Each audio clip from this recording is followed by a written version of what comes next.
The Freeman, published by the Foundation for Economic Education, which can be visited at fee.org. This article is How We Found Ourselves by Jeffrey A. Tucker, Executive Editor of Laissez Faire Books. This article is read by the author. It must have been about 5 years ago when I picked up my first GPS device to use in my car. I got the idea after seeing this in operation in a friend's car. It was a luxury item for the rich, and after a few years, it was available to the rest of us. At the time, some people thought of this as a fancy map, and nothing more. For me, it was different. I suspected that this device would change my life, and I was right. You see, I'm one of those people who has a seriously deficient sense of direction. In other words, I feel lost most of the time. It's been this way since I was very young. My parents would take me camping. As soon as I walked out of the eyesight of the tent, I was lost, and they had to come find me. And as I grew older, this problem never improved. In school, I could never find classrooms or even buildings. I had to follow people who I knew were in the same class. I would leave stores and turn the opposite way from how I walked in. As a driver, it took me years to get to know the streets. I would wander for hours looking for my car in parking lots. I would come to new cities and have an overwhelming sense of spatial disorientation. Well, I adapted over the years with certain habits, which really amount to staying put. If I'm where I'm supposed to be, I stay there until I have somewhere else to be, and then I depend on the taxis or the kindness of strangers to help me find my way. I never wander far from where I'm supposed to be. I'm generally just happy not to be turning in circles, as in some film noir classic, experiencing that strange sense that I'm a goner, like in the Blair Witch Project or something. Then one day, I held in my hand a small device that changed everything. Indeed, the change was so dramatic that it took me 6 months or so even to believe what had happened. I would never be lost again. I could actually leave my hotel and find it again. I could drive in cities where I'd never been. I experienced what must be like to suddenly be granted sight after a lifetime of blindness. And even now, I'm still correcting my habits in light of the new realization that I cannot be lost. I can always find my way. So the other day, I was digging around in my glove box, and I pulled out my old friend, my TomTom 500. I laughed. It seemed like an antique. Now my GPS navigator is in my smartphone as part of the core technology. It talks to me, has an active screen, tells me where I am, whether I'm driving or walking, and gives me alternative routes. And this navigation is built into many apps so that I can find a restaurant, a grocery store, a movie theater, anytime, anywhere I happen to be, whether in my neighborhood or somewhere on the other side of the planet. Not only that, standalone GPS units are still on the market, and they look better than ever. TomTom is still going strong, but it has competitors that offer even more amazing features.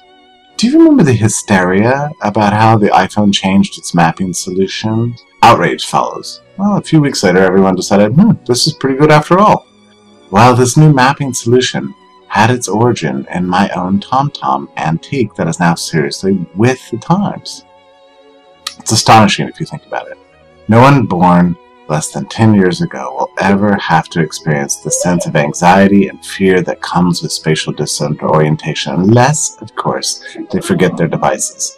This fear has shaped my life and my pattern of living in ways that I had not entirely realized until it was fixed by technology made available through the private sector.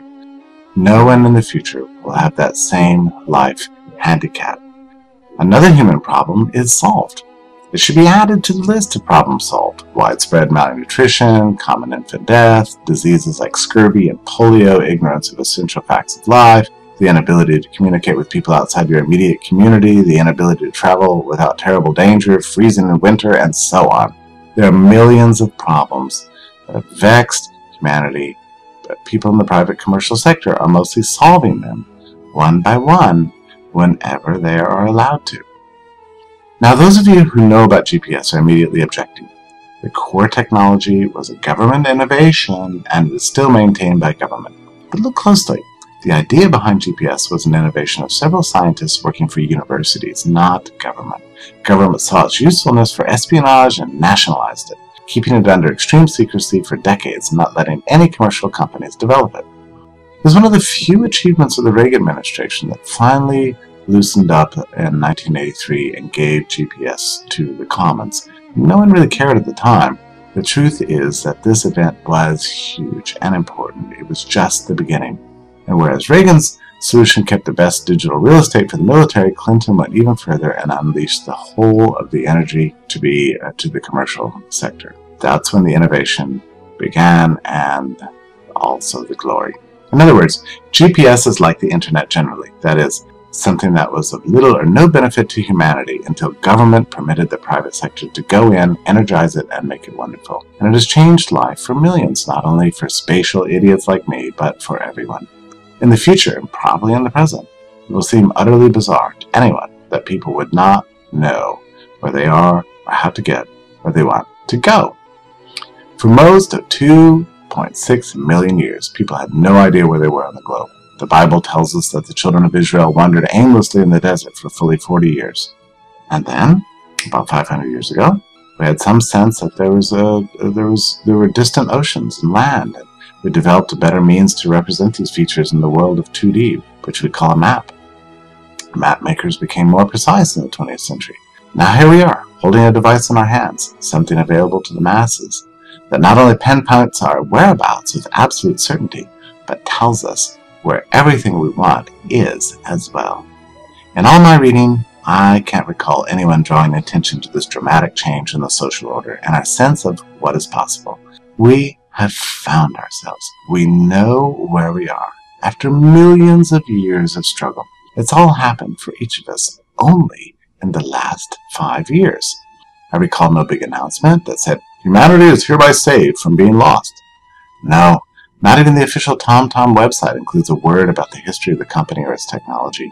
As is typical in the private sector, one finds a striking humility. Entrepreneurs rarely congratulate themselves on the past, but rather constantly look to the future. Who or what granted unto us this astonishing knowledge of time and place? If you answer that question correctly, you have a sense of what will drive future progress. It was only once government relinquished its monopoly that the commercial marketplace was able to swing into action, make the dream real, and improve the lives of millions of human souls just like me. So excuse me while I check in using my Foursquare app, which knows where I am and where I want to be. I need all the help I can get.